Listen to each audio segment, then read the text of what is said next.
Joining us now is Rachel Denber. She's the Deputy Director of the Europe and Central Asia Division of Human Rights Watch. And Rachel, that was incredibly difficult to watch. Do you think Putin is intentionally targeting civilians? And if so, why? Thank you very much for having me on the program. Well, Human Rights Watch has been documenting the indiscriminate bombing and shelling of civilian areas in the war in Ukraine since the war began, basically.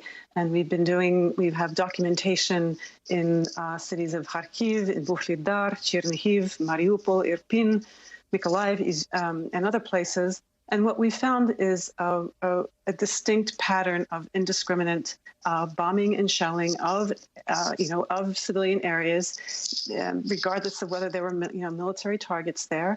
And particularly, for example, in Kharkiv, we're finding that the military forces just show really disregard for civilians through indiscriminate bombing and shelling. So, look, the military might think they can disregard the laws of war in the war in Ukraine, but eventually there needs to be justice.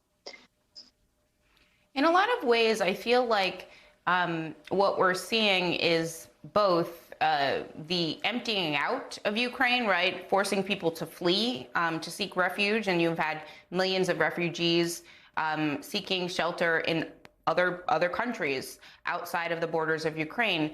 But I also feel like, when you're targeting a theater where they have written children in Russian on purpose, and it's visible on both sides, that feels like an escalation, for lack of a better term, or he upped the ante in a way that he hadn't previously. We were talking with Cal about the last 24 hours. You've been following this from the beginning, as you said. Do you see an uptick in the brutality in the last 24 hours in the same way Cal reported there? I think that we have seen an uptick in the barbarity of some of these attacks, not just in the past 24 hours, but really in the past week or 2 weeks. I think early in the war, we saw that they were mostly trying to get military targets, airfields, and the like. But definitely in the past 10 days, we have seen an uptick in the indiscriminate attacks that hit apartment buildings, that hit hospitals, that hit schools, lots and lots of schools. We have definitely seen that intensify. We've been documenting instances when people have been killed when they're in line at supermarkets, when they are in line at a water station. In one instance that we documented, we've seen a bomb in Chernihiv that, several bombs in a totally civilian area that killed as many as 47 people in broad daylight. So, whether or not these attacks are deliberate, that's something that needs to be studied pretty carefully.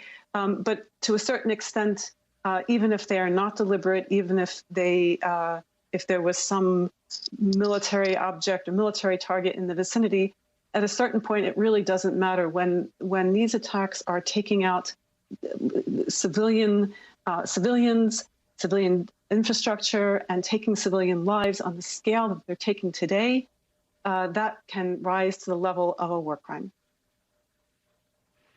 Can you define a war crime for us, for those folks at home that may not actually know what the definition is? Because this is actually important. It's not simply, a crime. It has a definition. Help us understand what it is. Right. So there's the Geneva Conventions that set out the rules of the laws of armed conflict, and there are violations of the Geneva Convention, and not all violations reach the level of a war crime.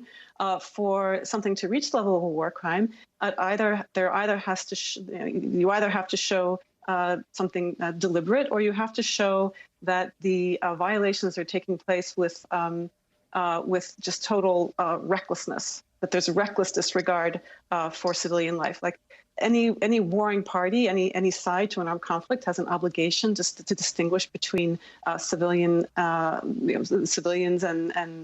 combatants. And when you don't show that, when you don't make that protection protection of civilians foremost, when you don't show that distinction and you do that repeatedly, it really doesn't matter whether it's deliberate. It can rise to the level of a war crime. And this is what is this kind of reckless disregard for civilians and civilian lives. This is what's turning big cities into urban landscapes of devastation. This is what's turning. This is what is causing such dire circumstances for civilians.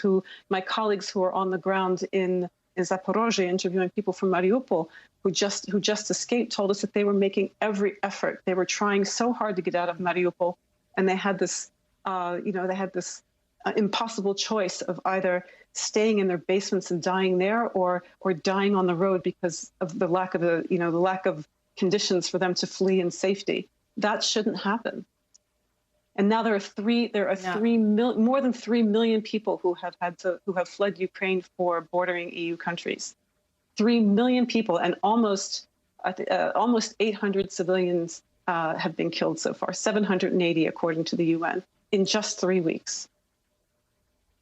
It definitely should not happen. And with regards to those civilians that are pouring into other European countries, do you think, from your knowledge about Putin and perhaps some of his calculations here, do you think it's a plus for him from his point of view that this flow of refugees that keeps picking up over the course of this war, do you think that will have a destabilizing effect on Europe as a whole?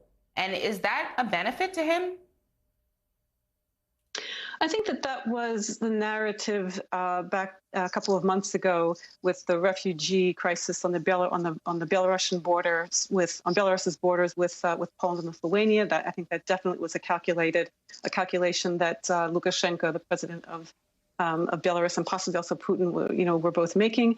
I don't know that this necessarily enters the calculation now. Honestly, I can't get inside Putin's head, but honestly, I think that his goals in crushing Ukraine, I think, are just separate from any imputed desire to unleash a refugee crisis in Europe.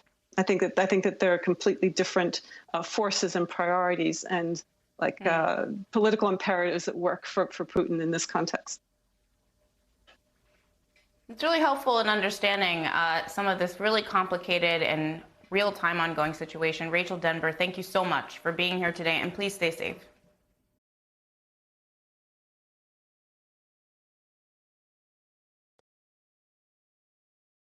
Hi, I'm Zerlina Maxwell. Thanks for checking out our channel on YouTube. You can see more from Zerlina by clicking any of the videos on this screen, and make sure you subscribe below to stay up to date on the day's biggest stories. Thanks for watching.